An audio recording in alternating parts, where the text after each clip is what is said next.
Okay, nobody's gone full offense. Well, interesting. We're seeing some defense here as we start up on the Abyss. Froggen decked out. Since we're in the U.S., he's going red, white, and blue.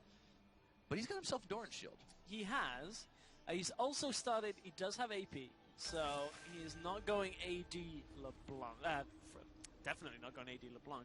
AD Anivia. First snowball has missed. Icicle misses. Second That's snowball? a 0% skill shot rate so far. All Faker's got to do is hit 1 Q and he wins. Okay. 0%. Well, so far it's pretty much a snow day for these two, but they're not hitting anything with those snowballs. Is it just me, or does Froggen's model look ever so slightly bigger? Yeah, I think it might be. Oh, it's a sweet dance. Someone tell Azir. Oh, it's coming. Froggen. Oh, he's done. He's First no shot for Faker, and he's going to get it right on back. And gets minion damage. This is a true mirror right now. And gets minion damage from that. So Froggen will be pretty happy with that. That's basically the first shot fired. At this point, it's this one's going to be a long one, guys. Get in. Strap in. For This the is long going to be haul. a very... No ignites, because of course you've got the egg. So It's kind of we actually have to go through 2 lives here. If we get double egg here... Uh-oh, another stun. Faker. The count's up to 2 for Froggen right now. This is his court. So is the level counter as well. So True. Froggen now does have access to his E, I would imagine. Literally no point in skilling W in this matchup. I mean, I could be in trouble here if Faker loses this one because I picked him to win the whole thing. Yeah, you could be in trouble. I mean, snowball lands though. It does. You're not going to go in on that. You take too much minion damage. Faker has a mana advantage. It's very, very slight at this point, but he could definitely get off a larger spell rotation. I guess he's only got 2 spells available, but he's got another stun up on Froggen. Doesn't have the vision though. Can't follow up for the ice shard for that extra damage. This is riveting. It's like a good book. You just wait for the excitement to start happening. There it is. There we go. Oh man. It's just so, like, literally way, the only time anything happens is when Q lands. It's great. Just for anyone who's not familiar with Anivia, this is a perfect tutorial. Kind of. For both. If you want to play against another Anivia. There's going to be like... no, this is how you play against There's anybody, going to be like the other Anivia purists in the world that aren't named Froggen that are like loving this already. It's like, oh, so many Qs landing. It's great. I want to see like... Missing. Oh, wait a minute. There's a lot of auto attack trading here. There's the ice shard. Froggen does... So he does get Grasp of the Undying. He gets a little bit back. Okay. Faker rocks the same thing. But he's also taken a bite out of his, well, not biscuit, potion. And the ice shard, that ice ball did not manage to get the stun off, but he did get a little bit more damage. Faker's still trading back and forth a little better, and he's got a level advantage now until Froggen equalizes. Yeah, Froggen does equalize that one, and now Faker's going to try and push forward through the minion wave.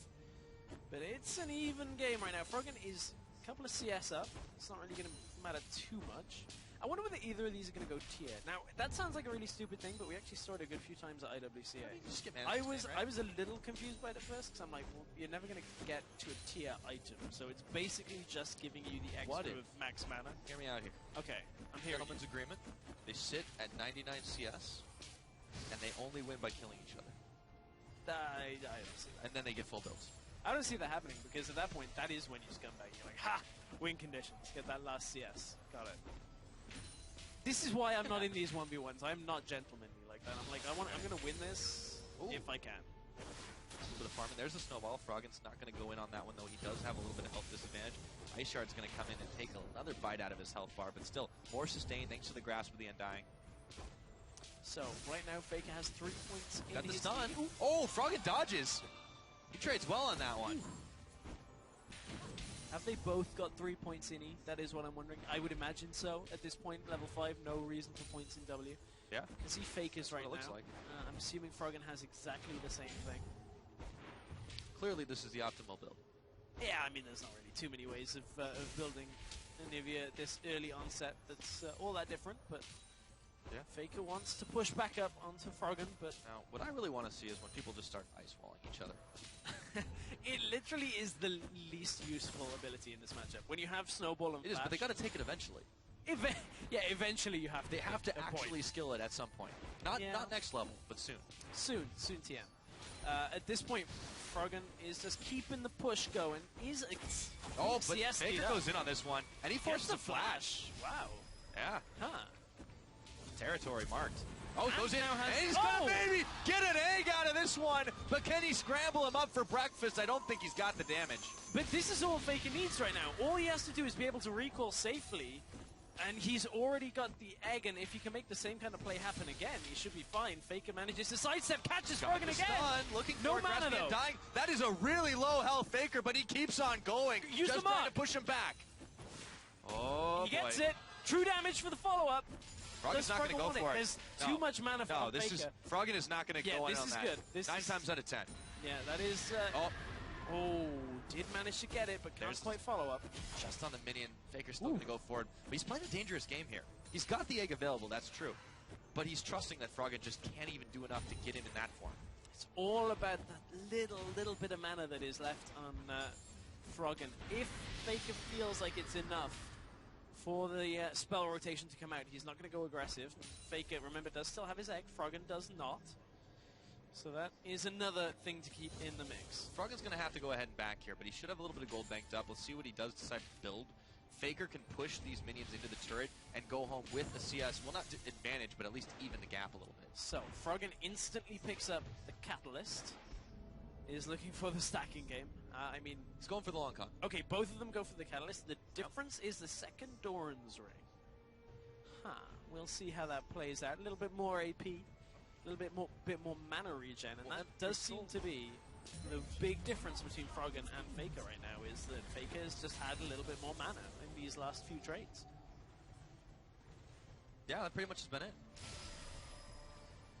Froggen still maintains the CS differential, and he's building it up a little bit more. It's about 8 at this point. Faker, however, has shown that if he gets a chance, he will go in. But it's Froggen who jumps in this time. The stun's on Faker. A good trade for Froggen. Grasp the Undying heals them both up a bit. But he throws on his own ultimate. Faker's about to get egged, but not quite, as he wings it over to the health and waits just a second.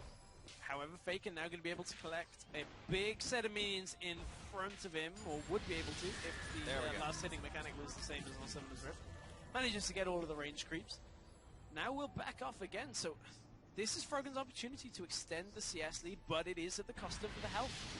Froggen is going to be on this kind of 3/4, 2/3 of his health as Faker comes back unless he recalls right now, and that's what Froggen's going to do. This wave should just about all die to this turret. This is a pretty big advantage for Froggen. Yeah, it is. He's got 9. Okay, so Faker gets it. That's not so bad. Pretty good timing from Faker, knowing he could get the Q just to get that last hit on the minion. So half the wave died, and now Faker is able to kind of just... he's going to try to freeze. Try and freeze. I like it. I like it at this point. Faker trying to drag Froggen forward. No magic mantle onto Froggen, though, so he's going for that slightly more defensive build while ahead on CS. That is, honestly, that is normally the way to win. There's the ice. That's what I'm talking about. The wall right there makes Faker take a little bit more damage on the back half of that. Yeah, it is nice at this point that you just can force them to stay within your ult and make sure you get that ice shard off. But in the early game, it wasn't really going to offer too much. They're going to trade it away now. And more. Faker's taking it worse, though. Turns his own ulti off as the ice walls are melting, but an auto attack will heal him up just a little bit. About on par with Froggen, who's going to be sending a few more minions Faker's way, and he's got that 11 CS differential. Going to be evened up just a bit, but Froggen could be on par to win this in CS. Yeah, looks like it for now. Faker, however, no potions left. Froggen does have some in his inventory. Froggen... actually, snowball, though. Faker should not go in on this, though. You can see that Froggen already playing that defensive zone of the area there. Faker now pushes up. Froggen just used a lot of his mana just to push that wave back in towards Faker. So, just trying to keep Faker on the turret. Froggen, that is a big misplay to get caught by that, but Faker used a lot of his mana on that trade. Does get a lot of Froggen's health off. He's got the vision. Knows that Froggen was hiding out in that brush, but Faker had already leveled up. He got a little bit extra. The key thing about that little trade, though, is Faker prevented Froggen from actually extending the CS lead. It's now down to 3 CS. He could even it up here. Yeah, and Faker, with this kind of position on the minion wave, now forces Froggen to kind of come forward. I like the attempt at the wall there. Froggen will be able to pick up this CS. But it's just about dead. So much mana for it, though. I mean, this could really go either way. We could be down to, like, they're fighting for the last minion. It's going to be like whose Snowstorm is going to be able to deal more damage than them. Clearly no one's going to die. Oh, which point Faker's will... Oh, Faker's going in! He takes a lot of damage, though, and he's going to try to turn for the help, but Froggen's going to flash! Faker is going to maybe get egged. Not quite, not today. But Froggen is just on the offensive, and he can keep pushing forward. Once again, builds up the CS lead. And Faker's zoned away from the minions, and we're now so close that I don't think Faker can actually recall here. With no mana, Froggen, all he's got to do is prevent the recall, and he knows that as long as he controls the health relics, he should be fine. Doesn't matter about the egg at this point because it's all about CS. Summoner spells, the flashes have been burned. And now it's going to be, if Faker can just go in, get a little extra damage, he may be able to turn it around. But the egg's back up. The wall's going to stop him. Auto won't be enough, but it's still 90 CS to 81. He's got to go in. Come on, Froggen. No, he's a level up. The catalyst. It's not even that. It's not worth for him to go into the turret because even though he has egg, he'd only trade egg for egg and then the turret would aggro. So he cannot go aggressive. Faker wants to go. Oh! There's the egg on Froggen. Faker uses this to recall. He's got to do it. Well, he can take some time to start farming up a little bit as the egg comes back up. But yes, he's going to be in so much trouble because Froggen has got only 10 minutes to go. Froggen's going to start trying to chase, though. The snowball went out, but it was on Faker's, and he just gets trolled a little bit by the ice wall. Froggen's was fairly low on mana here. Oh my... No, Faker, you can't recall here. There's a minion wave coming. Faker just loses the game. It's Faker literally just lost the game on that recall. Easy this peasy. is it. Froggen's He's going to watch it from the fountain. GG, the Anivia King is still the king.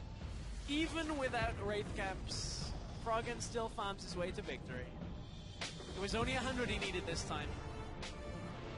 Oh, that recall at the end. I mean, Faker